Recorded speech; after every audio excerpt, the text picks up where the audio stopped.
4138 to make sure that low and moderate incomes of Franklin County and other rural citizens of the Commonwealth benefit from the bill's provision for the production and preservation of housing.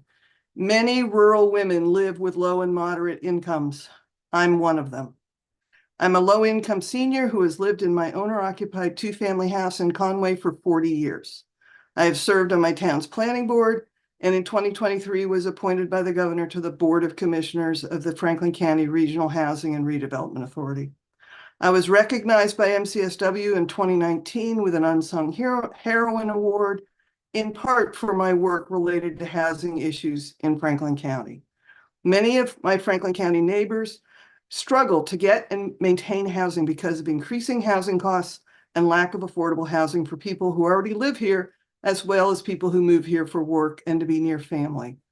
Low-income women in Franklin County and other rural areas of Massachusetts need affordable housing.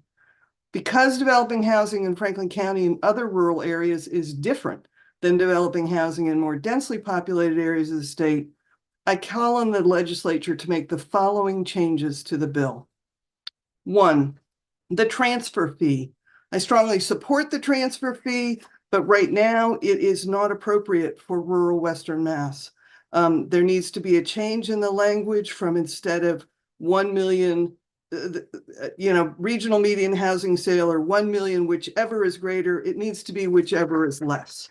That's property values for Eastern Mass, not Western Mass.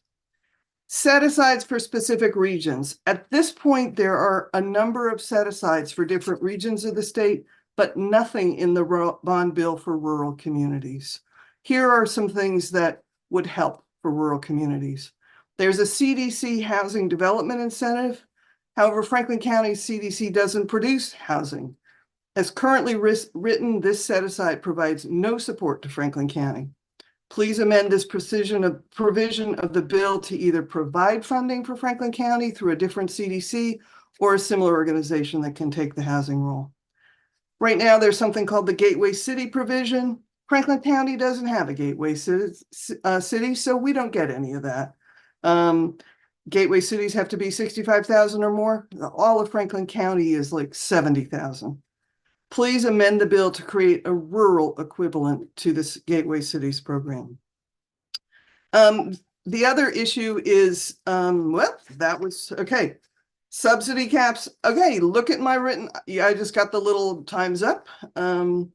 Looking at subsidy caps, basically there's a number in my written testimony, there's a number of specific issues that will help rural communities across the state, and particularly the low-income women there. Thanks so much.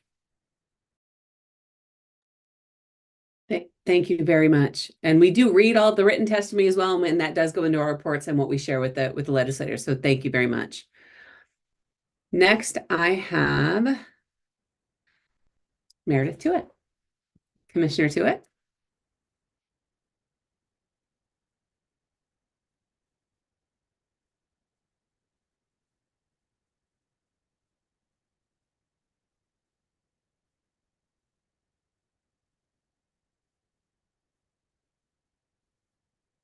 Meredith?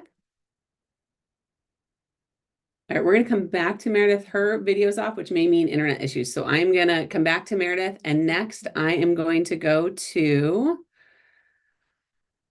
Susan Wargaftick from Housing Greenfield.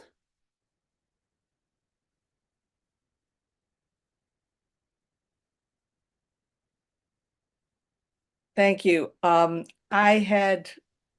had not intended to do much in the way of speaking. So let me just say that I am supporting everything that Mary has just put forward. We've been working on the housing, the transfer fee, and a number of other things quite extensively. And the important thing here is that we need to have Franklin County represented in this bill, that right now it is not represented in any significant way. We do not have a set aside for rural communities, while there are set asides for communities like those that have seasonal visitors.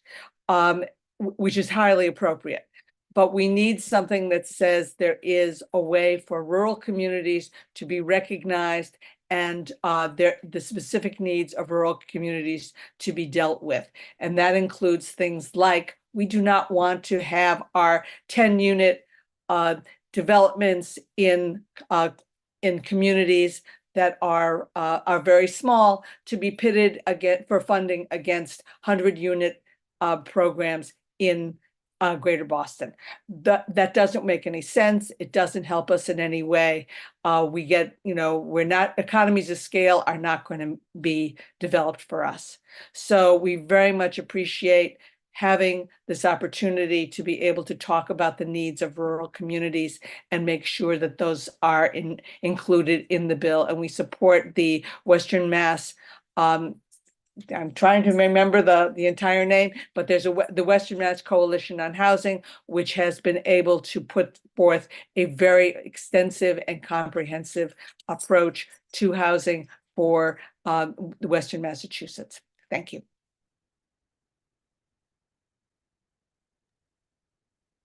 Thank you very much, Susan. Next, I would like Jennifer Remillard to join us, please.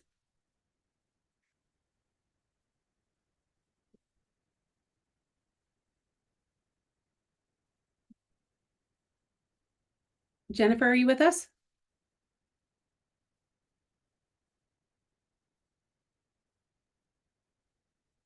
I am going to go to the next person. Jennifer, if you'd still like to testify and you are here, just shoot us a message and I'll come back to you.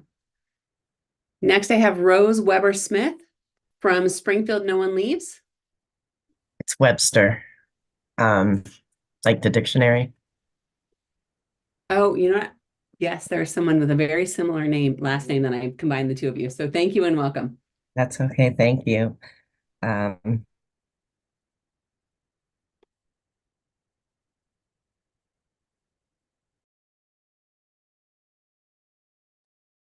Director of Springfield No One Leaves, and I am also the co-anchor organization of Homes for All Massachusetts.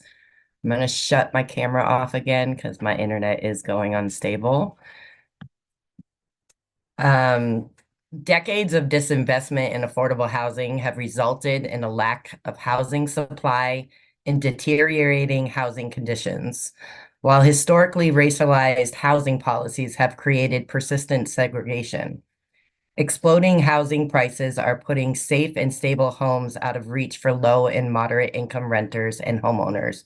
And evictions continue to wreak havoc on vulnerable people, taking a disproportionate toll on people of color.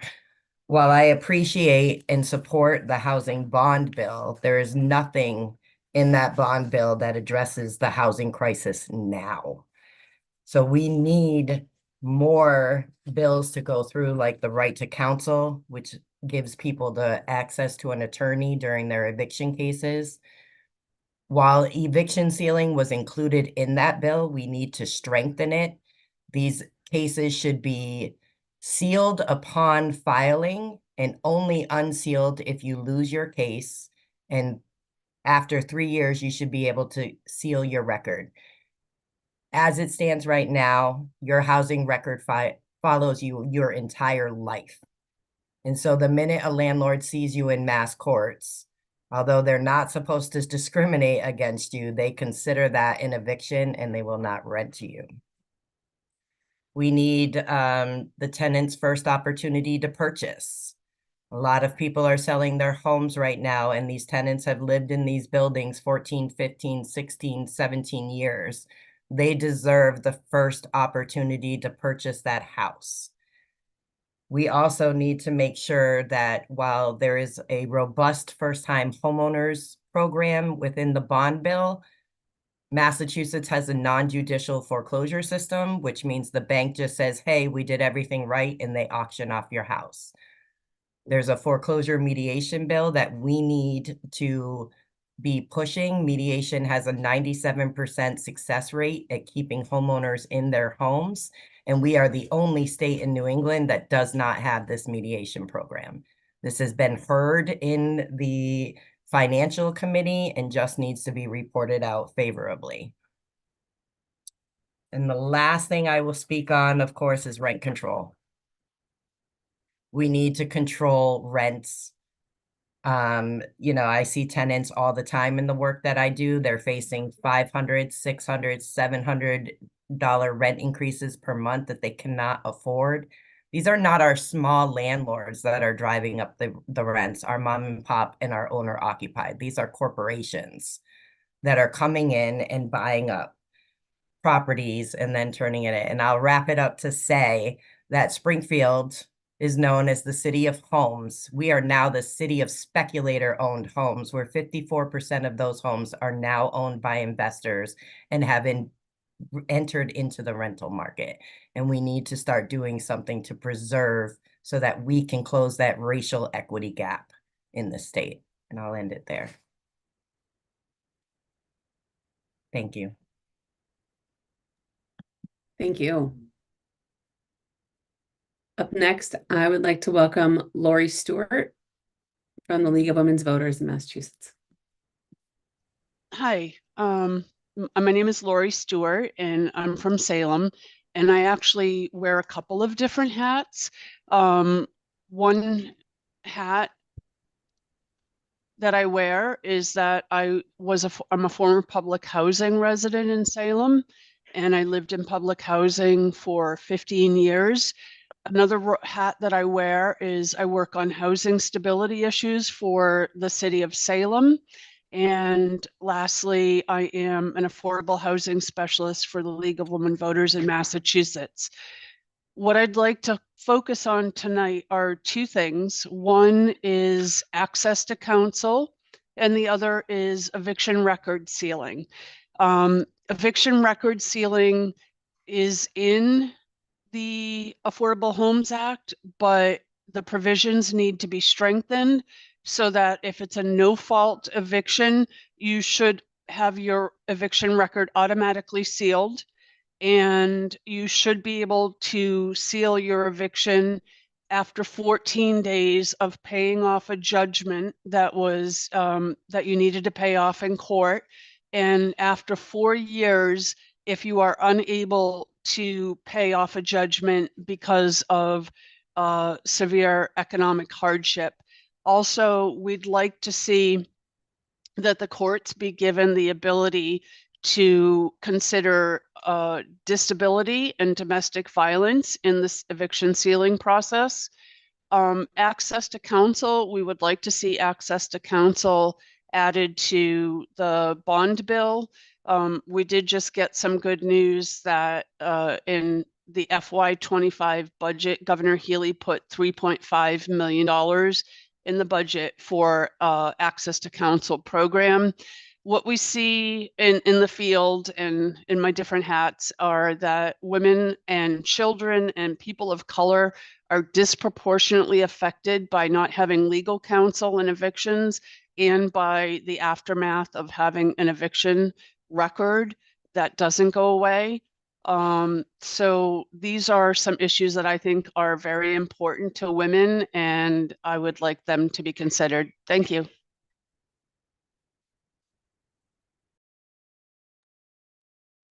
Thank you very much. And next, I have Phyllis Smith, who is also a former commissioner, a state commissioner. So welcome back, Phyllis. Thank you so much. Good evening, and thank you to the Massachusetts Commission on the Status of Women for hosting this very important hearing. My name is Phyllis Smith, and I'm a former commissioner and a renter. I currently live in North Attleboro, Massachusetts in Bristol County, and I've been a resident of Massachusetts since 1997. When I first moved to Massachusetts from Georgia, I had no idea how expensive housing was here. Before moving here, I'd never paid more than $1,000 per month for a 2-bedroom, 2-bath apartment. For my first 12 years in Massachusetts, I lived in Cambridge and was able to afford to live there due to a Section 8 voucher I received. During that time, I raised 3 children, went back to school and got a master's degree, and upon graduating, I got a job in technology and became a project manager. In 2010, I gave back my Section 8 voucher and moved to the suburbs. Since then, I have lived in Medford, Franklin, and now North Attleboro. When I left Cambridge, my rent was around $1,200 a month for a 3-bedroom, 2-bath apartment. Now my rent is over $2,500 a month for a 2-bedroom, 2-bath apartment. I have not been able to save for a home because of the amount of rent I am paying. I never thought at the age of 58 I would still be renting. At the rates that rents are increasing, I am not sure I'll ever be able to afford a home. I'm here to express my support for the Affordable Homes Act, H4138, in its entirety. This bill includes several provisions that will help address the housing crisis in Massachusetts. Specifically, I believe the local option of adopting the real estate transaction tax fee, the real estate transaction fee, allowing for accessory dwelling units, investing in green building and decarbonization are critical steps toward making housing more affordable and sustainable in Massachusetts. Additionally, the $1.8 billion that will be directed toward housing production and preservation in Massachusetts would be a significant investment in our state's future. Therefore, I humbly ask the Commission to support the Affordable Homes Act, H4138, as well. I would also like the Commission to support any legislation that would provide housing, down payment assistance for middle-income residents and rent control, and also the sealing of eviction records for renters, specifically for seniors 55 and plus, and people living on a fixed income. Thank you for your attention to this, and you're willing to listen and accept our testimony today. And I appreciate you having this both very important housing hearing today. Thank you so much.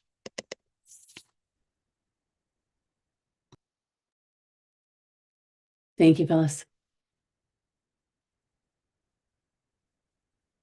Up next, I would like to welcome Kelly Bryant from the Women's Fund in Massachusetts. Hello, everybody. Hello, Chairwoman and Commissioners and community members. Thank you all for hosting this really important hearing tonight. In my role at the Women's Fund, I work with researchers to investigate issues of economic security in Western Massachusetts. Thank you all to the Western Massachusetts residents and community members who participate tonight. Today, I'd like to share some data from our 2023 research report called Gender Equity in Western Massachusetts, the Status of Women, Girls, Transgender, Non-Binary, and Gender Diverse Adults and Youth. This report was compiled by the Public Health Institute of Western Massachusetts. The region is grappling with a significant housing crisis, as outlined tonight, exacerbated by pandemic-related factors, including worker relocations and supply cost inflation. The situation is evident in a nearly 14% rise in home prices in Hampden County in 2021, and the subsequent increase in home loan rates is adding to the challenges of home ownership. The Greater Springfield, Massachusetts Economic Security Hub survey revealed that the top service need identified by respondents of that survey was safe and secure housing. 1 in 4 individuals said that they were paying more than 40% of their total income on housing. Housing discrimination and homelessness affect a significant portion of Massachusetts respondents in a transgender survey, particularly within the transgender community, highlighting the critical role housing plays in escaping poverty and achieving economic security. The cliff effect is another barrier to thriving economically. This refers to the loss of public benefits that a single parent may face as she gains employment, resulting in net loss of income support. I'd like to share a quote from one of the service providers that participated in a focus group as a part of this research. Quote, "You know, when we're talking about $18 an hour, when we look at the benefits people have from aid to families with dependent children and SNAP and housing and all of these things, they start to get depleted when you take a job and you make those choices. You have to kind of cross over into another place. It feels scary and vulnerable. I think a lot of people don't do those things because it's so much pressure." I share this quote and I weave this story of the various factors that contribute to a woman's economic security, income, whether they're survivor of violence, if they're returning from incarceration, substance abuse, or if they just have lack of access to resources, whether it's based on transportation issues, so on and so forth.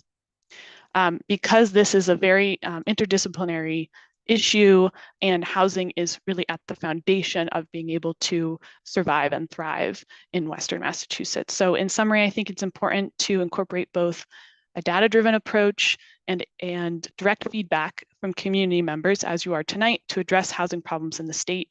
I'm eager to share our research specifically on housing, pages 32 through 35 in our full report, to share this research to help decision makers to prioritize investments and new policies that benefit our communities most impacted by the housing crisis. You can find the full report on data.mywomensfund.org. Thank you.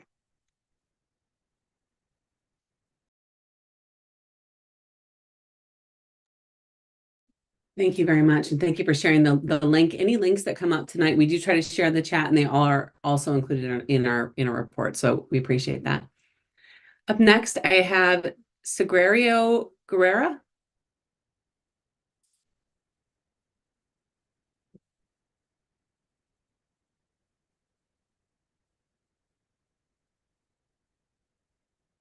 I believe you are with us, but I do not see you on camera.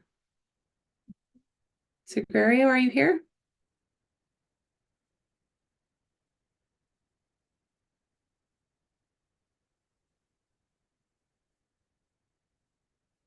All right. If not, there were some people that registered to testify that weren't here when we first opened. If you would still like to give a testimony, please go ahead and raise your hand now. I'd be happy to call on you. Or if anybody that hasn't yet spoken would like to speak or add anything, including our elected officials, we would welcome you to the floor now. Please let me know.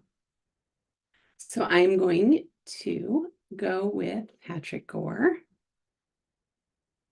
If we could spotlight Patrick, please.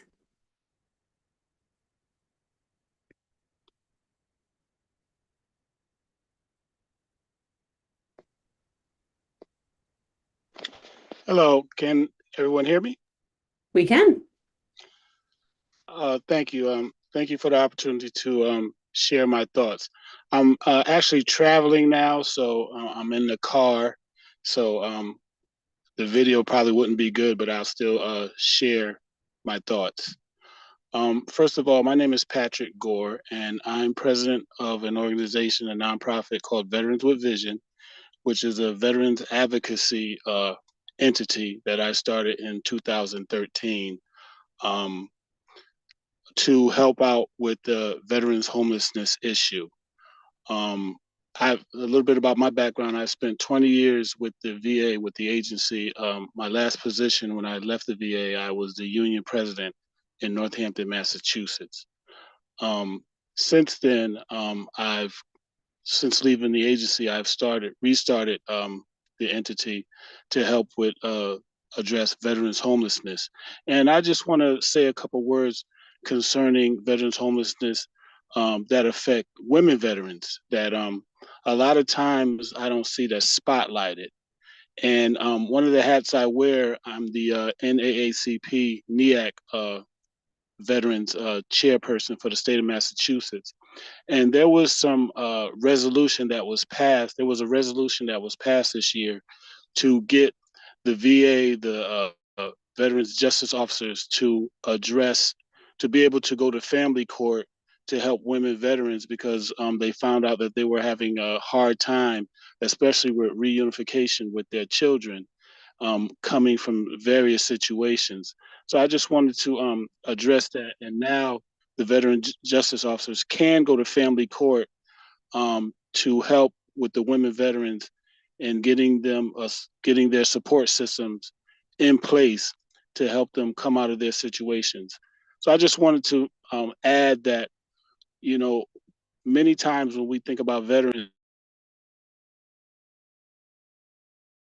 so I just wanted to add that part of my testimony to remember that in housing, when we're talking about veterans, that we make sure we're mindful about to women veterans and the issues that they have. And with that, I'll end my testimony. Thank you for the time.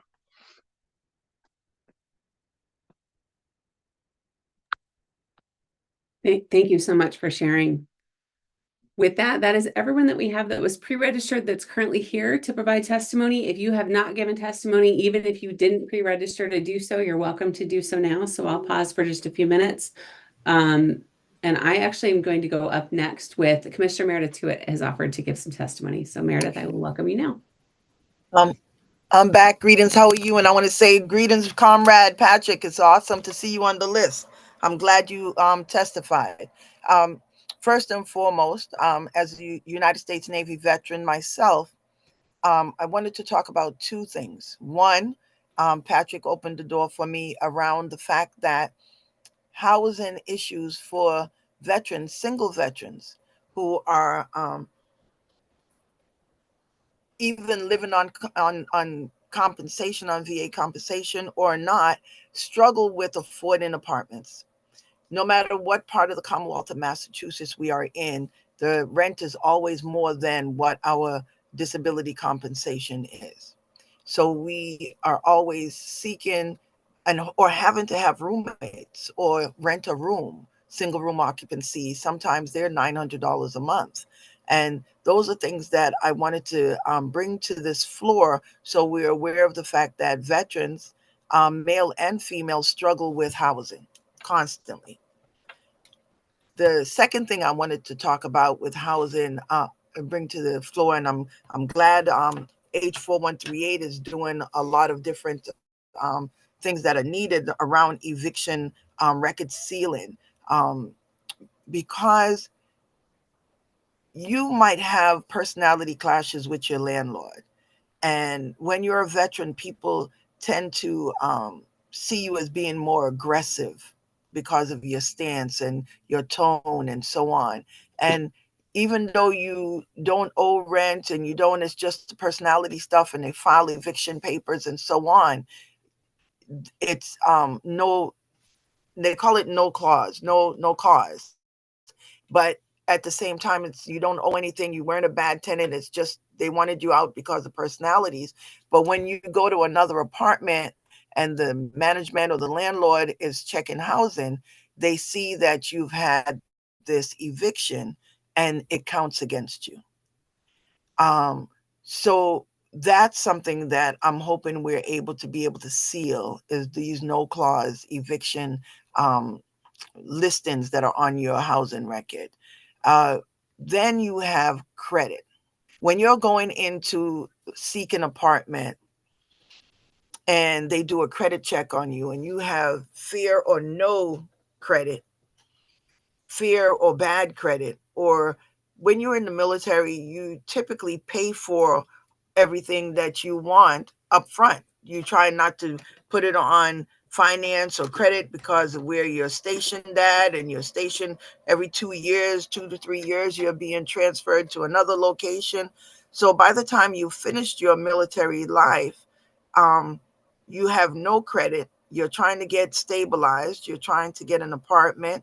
You're trying to purchase a home, and you have no credit or fair credit, or they don't call it bad credit because you just don't have any. So these are things we need to start talking about, is how do we prevent people, not just veterans, but people from getting a decent apartment because of a credit check. So I just wanted to talk about that because these are things that I've experienced, and I think we need to put that into our report when we pass on to our legislators and to our appointing authorities about things that are impacting women and girls and people across the Commonwealth when it comes to housing.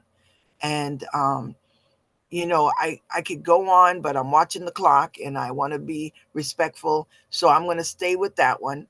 But I'm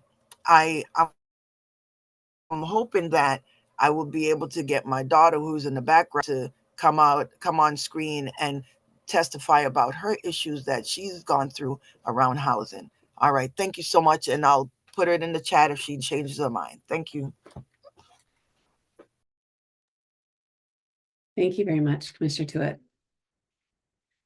Next, I have Odessa Sanchez. Yes, thank you so much. I'm so happy for this opportunity to give testimony, and also just to applaud all of the hard work that has gone into this bill. The Affordable Homes Act, H4138, it has so many feet. I am involved with a lot of collaborative organizations who have knocked on the legislators' doors, dropped off and left cards, on behalf of different housing organizations, women's organizations, as well as interfaith organizations, because housing really does touch every single aspect of our communities. So first I'll introduce kind of the hats that I wear. I am a current regional commissioner for the Mass Commission on the Status of Women. I'm a legislative chair. I live in Wellesley, and I'm on the Metro West Commission. And in my town of Wellesley, I've lived here for 14 years. I live in public housing. And for the last 3 years, I've been on the Wellesley Housing Authority board, and I've recently become chair. And so I have the experience of living, working, and serving for this town as town meeting member, and also volunteer for DEI task force. And while we always have the lens of welcoming and housing, it seems that it gets some pushback from different groups for multiple different reasons. And as a resident, I can see that there are a lot of ignorance as far as not knowing what is needed. For one part of the Affordable Homes Act, I'd like to support the Fair Housing initiative to establish a fair housing commission within the EOHLC, because 1968, there was a Fair Housing Act, but there's certain towns that they don't have a commission. They don't have any place to go where you can complain if you feel like you've been discriminated because of your race.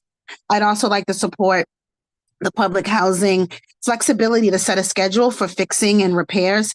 As a housing board member, I can see that there's capital projects that we have to put aside and we're not able to execute due to lagging and delayed bureaucracy. And so there's things that we need to get fixed, and we need to get fixed for a tenant sooner than later. And the money is there, but because of the paperwork or because of the scheduling time constraints, we're told to reject that work order. So that's very frustrating for tenants as well as for housing authority. And lastly, just about evictions, I just want to throw in, please stop using 18 plus individuals and having their records jeopardized as well. There's some aging out children who are becoming adults, and then they are having an eviction on their record because of head of household. So I would love that to be included in the bill as well. Thank you.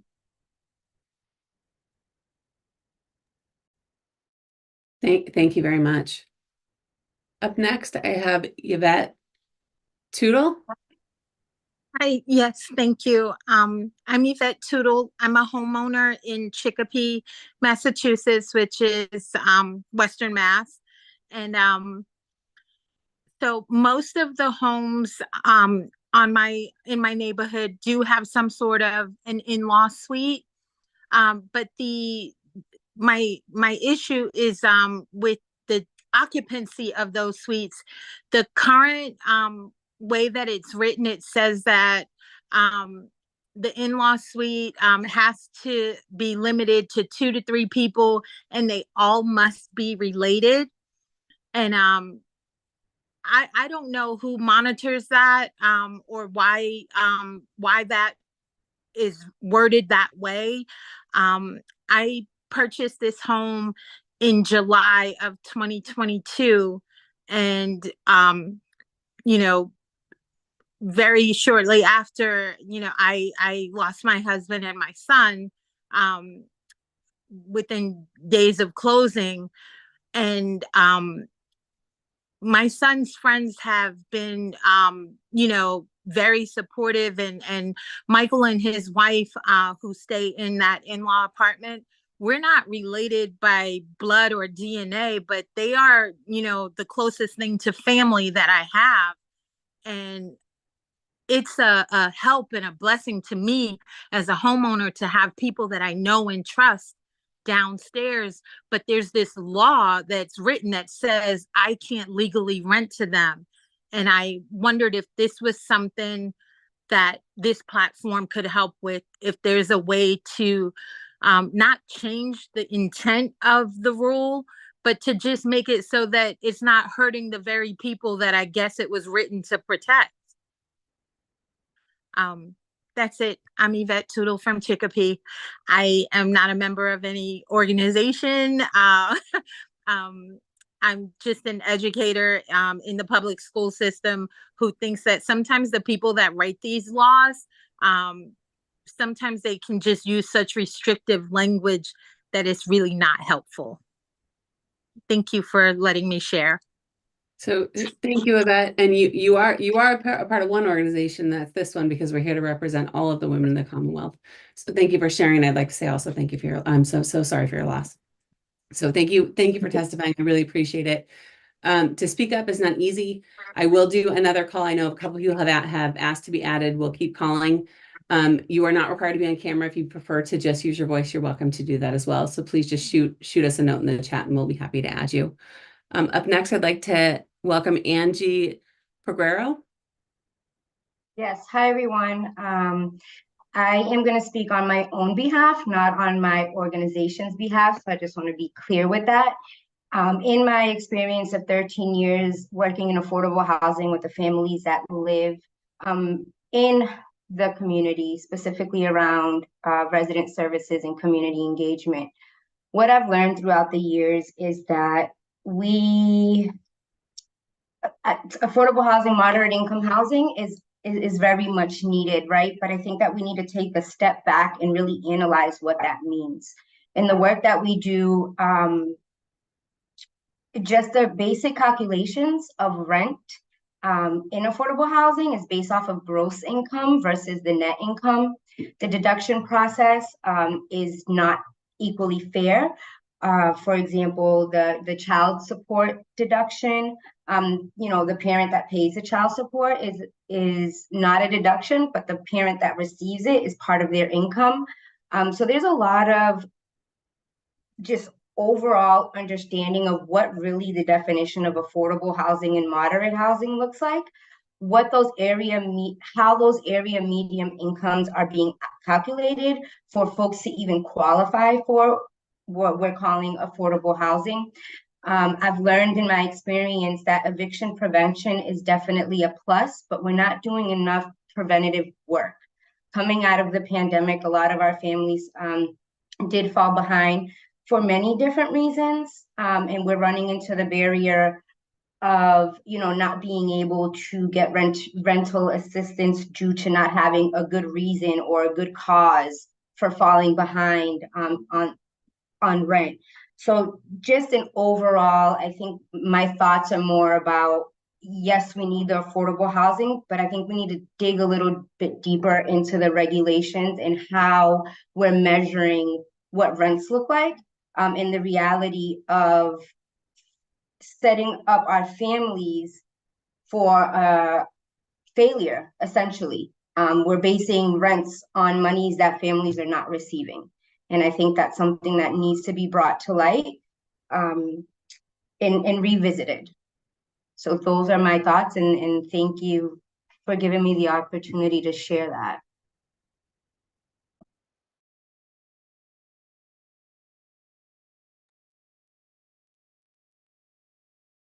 Thank you very much.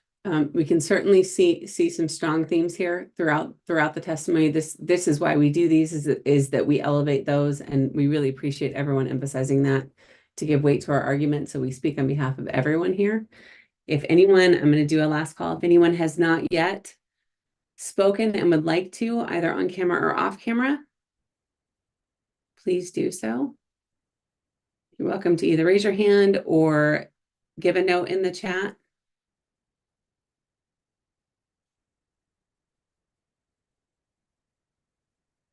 And if not, if any of our elected officials that are on would like to say a few words, you are also welcome to do so. Just let us know.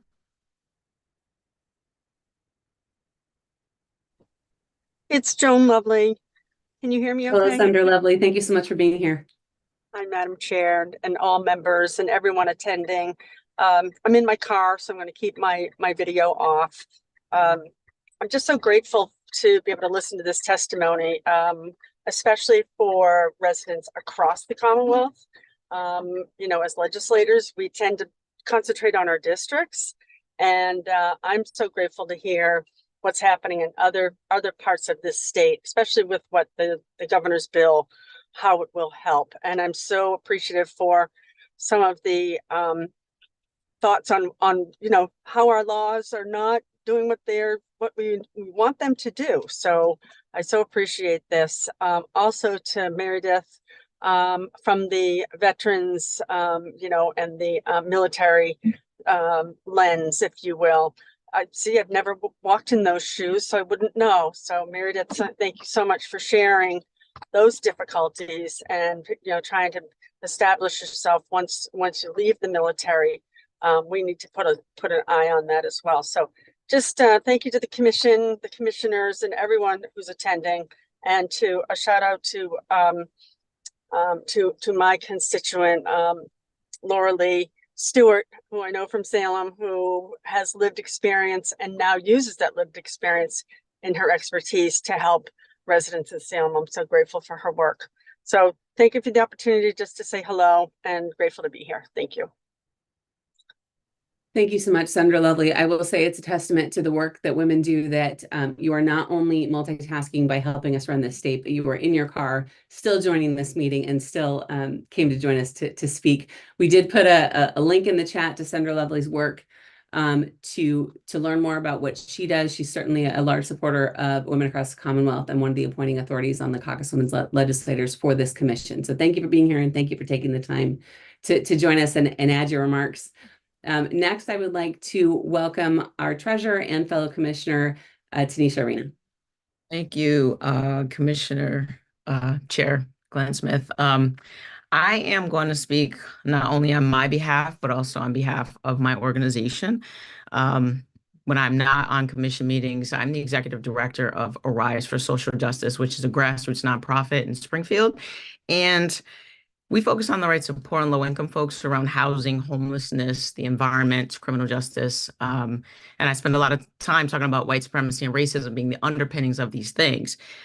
Basically, we see the disparate impacts of bad policy, because what happens when someone is unhoused? How do they get to become unhoused? We partner with a lot of orgs that are on this call that have given their testimony of with the statistical information, the hard data. I see people. It is the single mom who comes into our office with her children and she is unhoused for whatever the reason happens to be. And there's a waiting list for emergency shelter. So where do we send her? We can't outfund bad policy. And policy creates these conditions when we talk about what's happening in our communities. Boarded up properties of Springfield is a city of homes. How many of them are vacant? And we do have this crisis with people being unhoused. Under-resourced communities create the conditions that are ripe for violence. Poverty is violence. Being unhoused is violence. I know the commission is a nonpartisan entity, but we deal with partisan issues. There is no neutrality because neutrality only helps the oppressor and never those who are oppressed, right? So we have to show up and do something. This is me as a resident, me running an organization that feels this every single day, saying we need to get on the phone, call our elected officials, email, fill out the survey, show up at these hearings, let them know what it is that we need, demand the things that we need, and hold them accountable. Because if we don't do that, we will continuously cycle through these very same things. There'll be a hearing like this a year from now, and another year from now, we'll still be talking about how do we solve these issues. It's about policy creating the conditions. So to make my job easier, let's change the policy and create conditions for people to be housed, because we're at max capacity and we can't outfund it. Even if I got all the donations from everybody on this Zoom, I can't house everybody that comes into the office, at least not long term. So we need some practical solutions, which we are quite capable. So my call to action, get involved in your communities. Thank you. Thank you very much, Ms. Sharina. I would like to welcome Representative Machino. Thank you so much for being here. And we would love to hear from you. Thank you. And thank you for the opportunity to just say good evening to everyone and to uplift Senator Lovely's remarks. Also a member of the Women's Caucus in the State House on the House side. And I really wanted to just say thank you so much to the commission. I was having connectivity problems and I'm in my car, but I heard most of the testimony and there are clear themes that are coming through. And I know it's not easy to testify, and I just wanted to say thank you to all the women who did. I heard some really interesting things that are happening in my own district. So echoing Senator Lovely, it really was good to hear that it's not just isolated and that these are statewide themes. And that's the kind of thing that we can come together around through the work of the commission to really start to make some changes and not just leave reports on the shelf collecting dust. I did also just want to add that one of the themes I heard is there's a need for new housing, affordable housing, but there's also a desperate need to preserve the affordable housing we have. And that was a theme I was hearing. Thank you, Rose, for your testimony, because that's something we're struggling with in my district as well. So know that you're not alone and that some of us are working on it. And the other thing I just wanted to share was that right now, a lot of you talked about supporting the Affordable Homes Act, the Housing Bond Bill.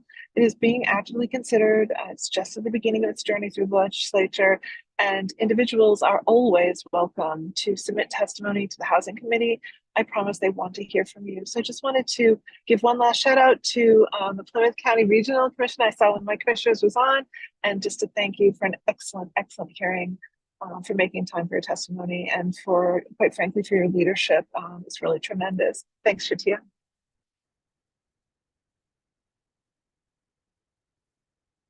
Good night, everybody. Thank you so much for joining us and for adding remarks. We've also added a link to the incredible work that Representative Machino does. So please follow, and we will also include all of these links in our final report. I will give a last call for anyone that would like to testify that has not yet done so.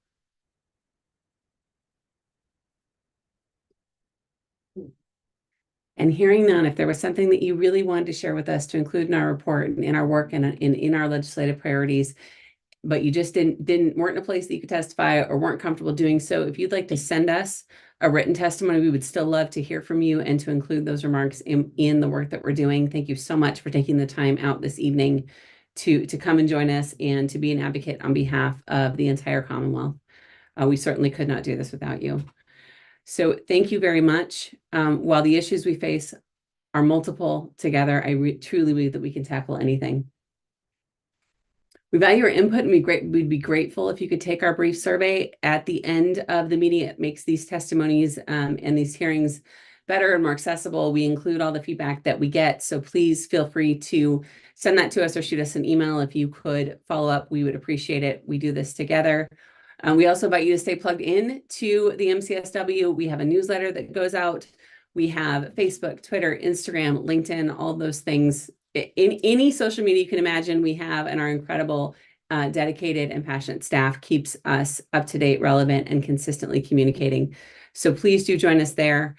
We have a few upcoming events. Our next public hearing is in Gardner, and it will be both in person and on Zoom, and that's March 28th. We'll have more information on our website and then also in our newsletters. We have a Girls Empowerment Leadership Initiative, where we host a summit and a coming together for our next generation of women coming up in the Commonwealth, and that's on April 20th. That's an in-person event and has been truly powerful. All of the information is both shared in the chat and then also on our website.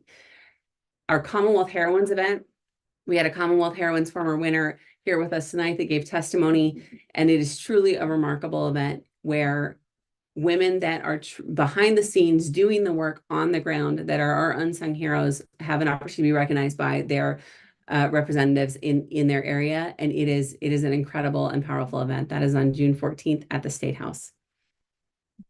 So again, thank you so much for joining us. We will have a recording of this hearing if you'd like to share it, or you missed some of it, or we had tech issues, or any of those things. You can see an entire recording of this hearing in all the languages that we have, and including the ASL translation available on our website very soon. So thank you again, and I wish you a warm and happy new year, and thank you again for coming.